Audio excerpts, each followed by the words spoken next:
¿no? A veces hay discursitos que por la comodidad se puede radicalizar.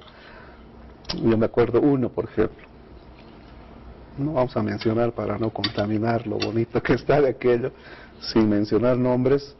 Un gobernador se atrevió a desafiar el salario básico de lo que no hizo el gobierno nacional en su región.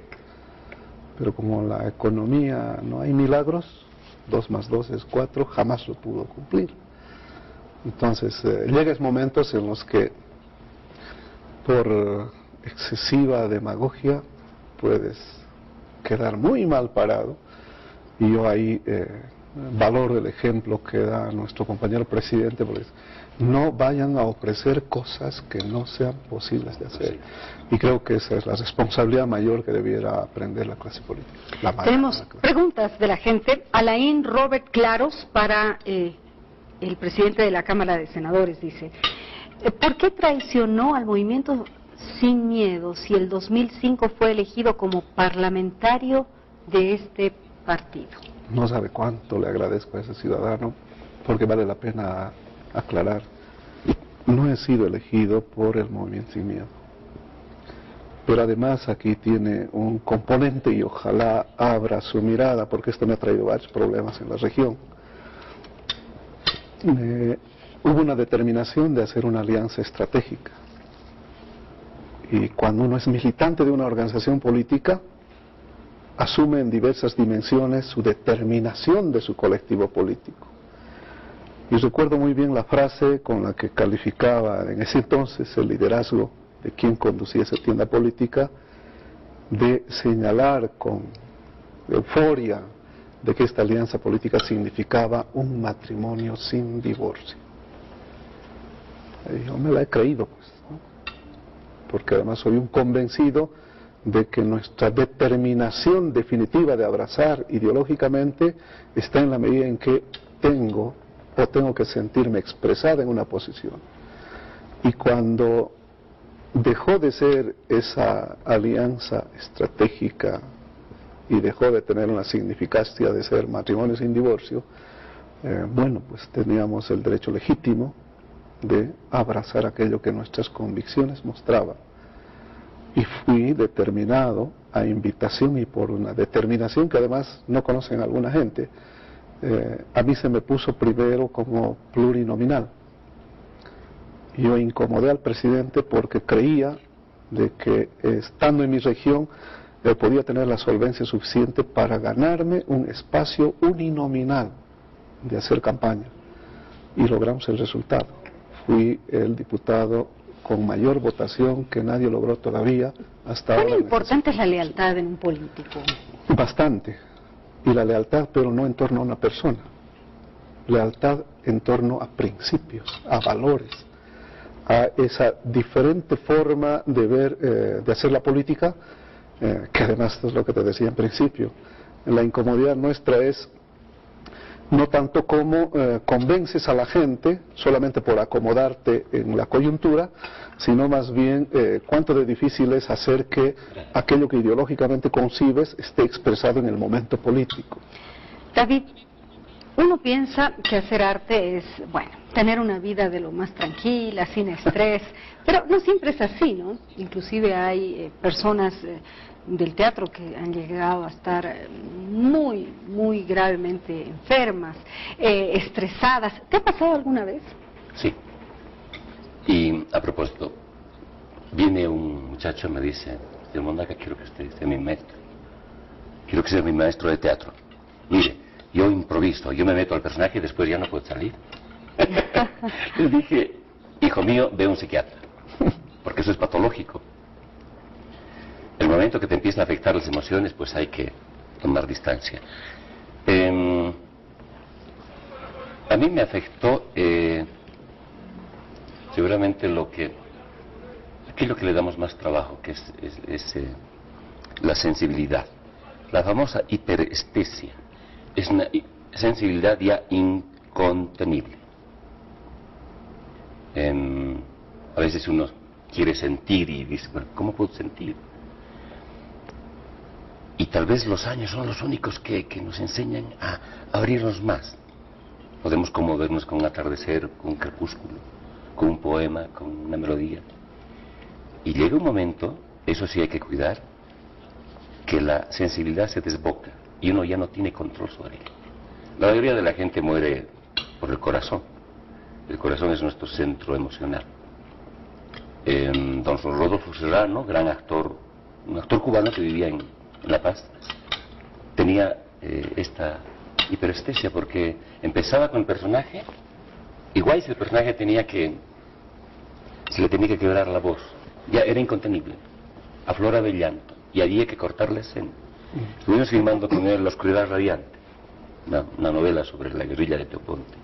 Esto lo filmamos en Tarata y él tenía una escena muy sencilla que era traía el café al padre, ¿no? Él era un monaguillo, señor Serrano en sus 70 años, y solamente de ver el crucifijo, hombre católico, se emocionaba. Lloraba. Y de pronto, corte, bueno, 10 tomas, nada. Y se tuvo que incluir una de las tomas donde se quiebra el llanto. Eso es lo riesgoso en los actores, esa sensibilidad que después se desboca. Hay que cuidarla, creo que la comedia es lo mejor para atenuar ese avance de la sensibilidad. Ese equilibrio que decía hace un momento en la entrevista. Bueno, desde Oruro, saludos para los dos. La señora Rosa Frontanilla pregunta, ¿creen que la política y el teatro se aplica en la familia? Dice, ¿y de qué manera? A ver, no, en cada casa la experiencia. Muchas veces tenemos que apelar al rigor, ¿no? Sí, en la casa, claro. Además, la casa es nuestro escenario, con la utilería y el vestuario y los personajes. Muchas veces nosotros hemos optado por ser el personaje rebelde de la casa. En mi adolescencia yo le hice sufrir tanto a mi pobre madre, Dios, y optaba, y cuando no resultaba, nosotros todos somos manipuladores. Cuando el niño descubre eso, se da cuenta que tiene un poder. A mis alumnos les digo, a ver, ¿qué papel desempeñas en la vida? En tu casa eres la niña mimada, afuera eres la víctima, con tu novio eres el verdugo.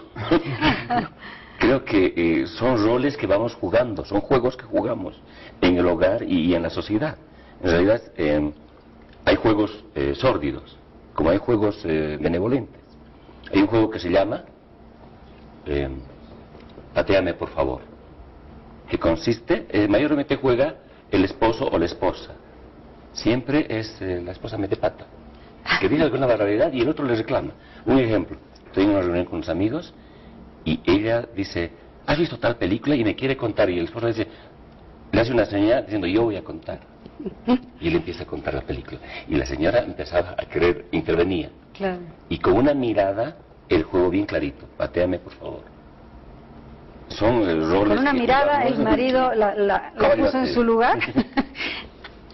Y en su caso. Yo creo que pasa lo mismo. El primer concepto de la política yo lo aprendí de mi padre. Que además, dicho de paso, mis dos papás eran de provincias, que por la movilidad social, por la migración interna, el uno de Ocurí, mi madre de Chaquí, fueron a confluir en Sucre, una sociedad no muy nada saludable para una migración campesina. Y cuando ya dirigente universitario, toda mi vida universitaria estuve en la dirigencia, ya sea en el centro, mi padre y mi madre me reclamaban, pues, y alguna vez en mi desesperación decía, pero tú me has enseñado cuál es el primer concepto de la política, el arte de gobernar, lo aprendí de él, ¿no? Él era en su tiempo un dirigente obrero, después dirigente gremial, y bueno, no queda ahí la cosa, porque mis hijos son también dirigentes universitarios. ¿Los tres? Sí. Lo que se hereda. No sé. No sé. Hacemos una pausa, ya volvemos. Bueno.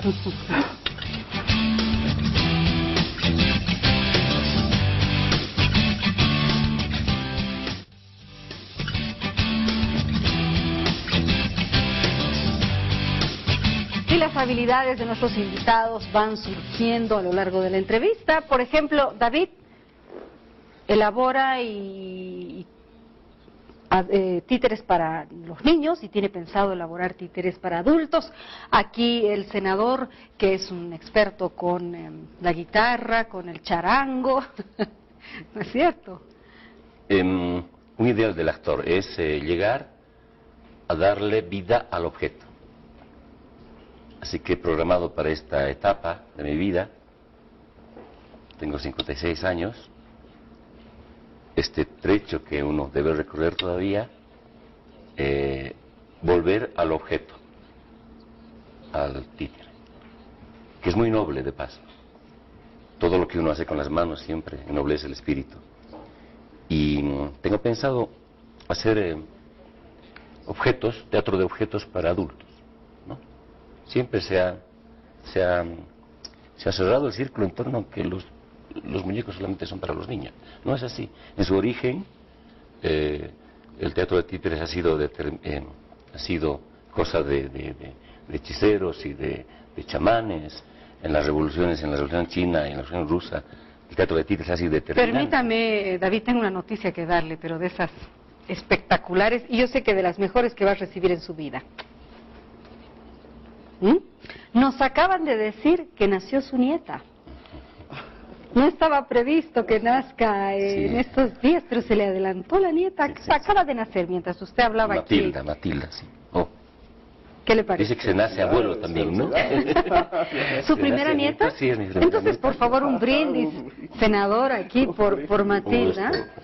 Es un gusto. Y, senador, bueno, nos vamos despidiendo. ¿Qué es lo que, rápidamente le pregunto, qué es lo que va a hacer ahora dejando la presidencia? ¿Se va a Sucre? ¿A qué se va a dedicar? Vamos a seguir cumpliendo este rol asignado por este privilegio de ser representantes nacionales. Te reitero en ese agradecimiento permanente a nuestra comunidad, a nuestra junta vecinal. Yo soy del barrio más popular de Sucre, Surapato. De ahí somos famosos, las anécdotas de Bohemia, de todo aquello. Y creo que ahora, dejando ya la agenda política nacional, vamos a tener un poco más de tiempo a las reivindicaciones locales. Esperemos ser parte vital de este proceso, con humildad, con modestia, pero con firmeza allá donde estamos. Suerte. Y felicidades al abuelo. Gracias. Por Matilda. Por Matilda. Gracias. Un gusto, gracias.